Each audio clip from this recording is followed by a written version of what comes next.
ఈ రాష్ట్రంలో 2019లో ఎప్పుడైతే జగన్మోహన్ రెడ్డి ప్రభుత్వం ఏర్పడిందో వైసీపీ ప్రభుత్వంలో అరాచకాలు, అక్రమాలు, రోడ్డు మీదకి వస్తే కేసు, గోడ మీద రాస్తే కేసు, బయటకు వస్తే భయపడే పరిస్థితి. రాజకీయ నాయకులు, ప్రత్యర్థులను, పార్టీలను పక్కబెట్టు, సాధారణ ప్రజల దగ్గర నుంచి ప్రతి ఒక్క రాజకీయ పార్టీలను టార్గెట్.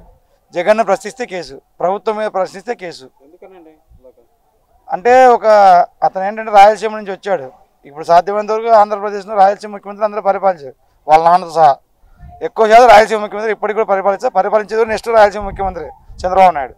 కాబట్టి ఇతని మెంటాలిటీ ఏంటంటే వాళ్ళ తాత రాజారెడ్డి ఫ్యాక్షన్ మైండ్ ఇతంది.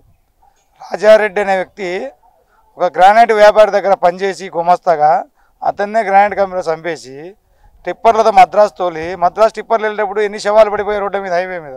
అంటే అతని షిప్పు టైం అయిపోద్ది, ఇతనికి ఆదాయం రావాలి. తెల్లతల 10 మాసం సప్లై చేసే చరిత్ర రాజారెడ్డి. ఆ రాజారెడ్డి మనస్తత్వం నేటి జగన్మోహన్ రెడ్డి మనస్తత్వం. అందువల్లే అతనికి డబ్బు పిచ్చా, ఆ డబ్బు పిచ్చి కోసం ఏదైనా చేస్తాడు. సొంత తల్లిని పక్క పంపించాడు, చెల్లిని అసలు దిక్కు లేకుండా చేశాడు. నా బాణం అన్నాడు జైలుకి వెళ్ళినప్పుడు. ఏమైంది నీ బాణం? తెలంగాణలో బాణం అయిపోయింది. ఇప్పుడు తెలంగాణ పరిస్థితి లేకుండా చేశావు. నీ కుటుంబానికి దిక్కు లేదు. సొంత బాబాయిని గొడ్డలిపోటు చంపి గుండెపోటుని చెప్పింది నీ సాక్షి ఛానలే. మళ్ళీ మర్డర్ చేసింది నీ చెప్పింది నీ నారాసుర చరిత్ర అన్నారు. నారాసుర చరిత్ర నీ సాక్షిలో కుంపాలు రాసావు బాబు గారి మీద. ఏం చేసావు? నీ బాబాయిని చంపింది నువ్వే అని ఈరోజు సిబిఐ కేసు నడుస్తుంది. ఏమయ్యా నీ పరిస్థితి అంటే మోడీకి అమిత్ షాకు నెల మామూలు ఇచ్చుకొని నీ కాళ్ళకు పట్టుకొని నువ్వు ఉన్నావు. ఈ ముఖ్యమంత్రి 4 సంవత్సరాలు 8 నెలల కాలంలో ఎన్నిసార్లు ఢిల్లీకి వెళ్ళావు? 23 సార్లు 24 సార్లు ఢిల్లీకి వెళ్ళావు. ఏ రోజు నీ జీవితంలో అలాంటి మోడీని కలిసి నేను ఈ పథకం చేశాను, నాకు ఈ నిధులు ఇస్తాను, ప్రత్యేక హోదాకో పోలవరంకో ఏమైనా సాధించావా? అమరావతికో ఏమి సాధించిన వ్యక్తి తుగ్లక్. అందుకని తుగ్లక్ జగన్మోహన్ రెడ్డి మెంటల్ పాలన చేస్తున్నాడు, రాక్షస పాలన ఇది. టార్గెట్ పొద్దున్న లేస్తే టార్గెట్. లాస్ట్కు నీ బతుకు ఏమైంది? మీ బాబాయ్ చంపిన అవినాష్ రెడ్డిని కర్నూలులో వాళ్ళ అమ్మ హాస్పిటల్ డ్రామా ఆడి సాక్షాత్ రాష్ట్ర పోలీసులే సిబిఐ కాపలా కాశావంటే నువ్వు రాజ్యాంగాన్ని ఏ విధంగా కాపాడుతావు? రాజారెడ్డి రాజ్యాంగం వస్తుంది ఇక్కడ. అంబేద్కర్ రాజ్యాంగం అసలు లేదు ఏపీలో, ఓన్లీ రాజారెడ్డి రాజ్యాంగం నడుస్తుంది. కాబట్టి అందుకని ఈ జగన్ను తుగ్లక్ సీఎం అంటున్నాం. ఈ అరాచక ప్రభుత్వాన్ని పారద్రోలడానికి ఇంకా ఎదురు చూస్తున్నారు ఆంధ్ర రాష్ట్ర ప్రజలు. కాకపోతే వీడి యొక్క మెంటాలిటీ చూసి బయట పడలేక ప్రజలు లోన తపన పడుతున్నారు.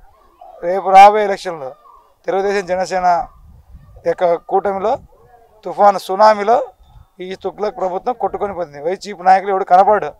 రేపు టీడీపీ జనసేన పొత్తు 2014లో కలిసి పోటీ చేసాం. 2019లో బీజేపీ ట్రాప్లో పవన్ కళ్యాణ్ గారు పడ్డారు కాబట్టి పాపం ఆ రోజు మాకు కుదరకపోయేసరికి ఎప్పుడైతే పవన్ కళ్యాణ్ గారు పోటీ చేశారో నువ్వు కనీసం 52 సీట్లలో జగన్మోహన్ రెడ్డి గుర్తుపెట్టుకో. 52 సీట్లు టీడీపీ అభ్యర్థి ఓడిపోయింది, 1000 ఓట్లతో ఓడిపోయారు. అది గుర్తుపెట్టుకోగలను. కానీ ఓటు పర్సెంటేజ్ గుర్తుపెట్టుకోగలను. నీకేదో 51% ఓటు, మాకు కూడా 42% ఓటింగ్ వచ్చింది. కానీ ఒక జనసేన ప్రభావంలో నువ్వు గెలిచావు, అది కూడా గుర్తుపెట్టుకోవాలి. ఇంకా ఈవీఎం ట్యాంపరింగ్, మోడీ ట్యాంపరింగ్ అవి ఉన్నాయి, అది ఇంకా జనాలు తెలుస్తారు రేపొద్దున.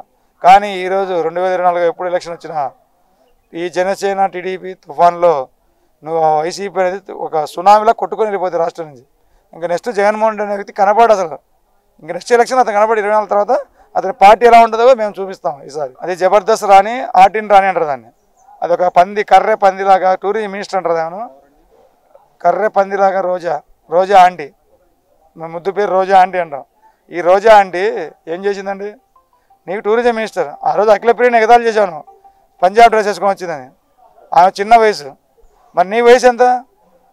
నువ్వేం చేసావు ఈరోజు?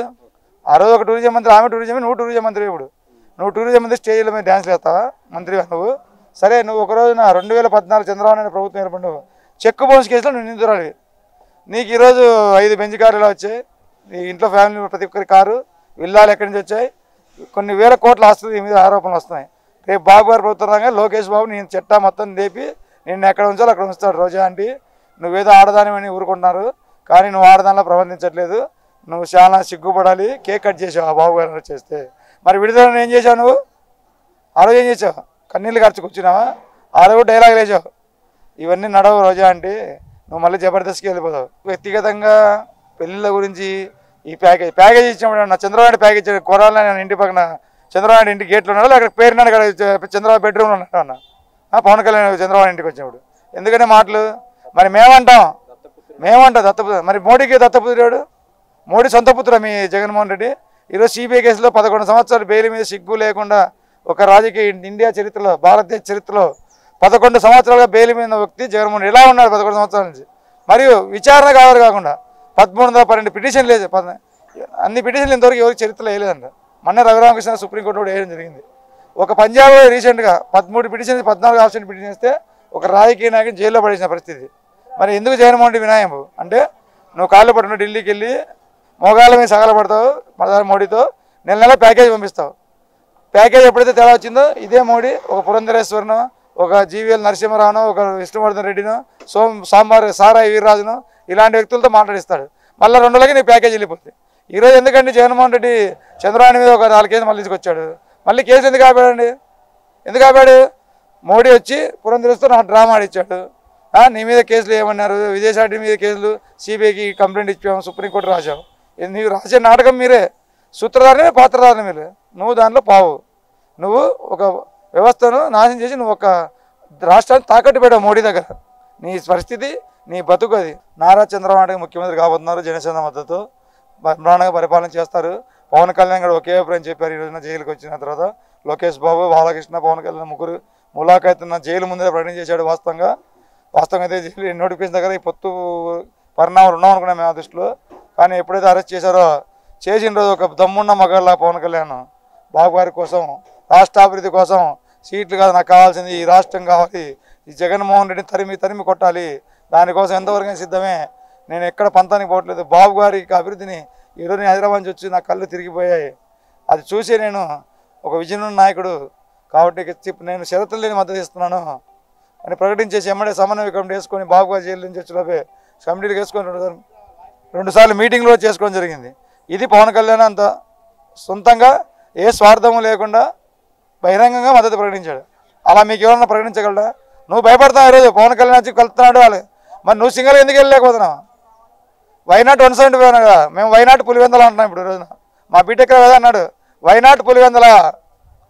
జగన్మోహన్ రెడ్డి ఇవి కాదు, వైనాట్ 175 కాదు, ముందు వైనాట్ పులివెందల అంటున్నాడు. అది చూసుకో బీటెక్ రవి, నీ ప్రత్యర్థి రేపు పొద్దున బీటెక్ రవి మాట నిలబడుకుంటాడు. జరగబోయే, ఎందుకంటే మనం జరిగి చూసాం. మా ఎమ్మెల్సీ గారు బ్రహ్మానంద రెడ్డి గారు ఆయన గెలిచినప్పుడు చూసాం మనం. నీ పులివెందల 2070 మెజార్టీ గెలిచాడు ఆయన ఎమ్మెల్సీ సీట్లు. అది ఎన్ని నియోజకవర్గాలు 105 కాన్స్టిట్యూషన్ 3 ఎమ్మెల్సీకి గెలిచాం. ఆ రోజు నీకు రాయలసీమ నీ పతనం ప్రారంభమైంది. కాబట్టి ఖచ్చితంగా చెప్తున్నాం, జగన్మోహన్ రెడ్డి వైనాట్ పులివెందులు.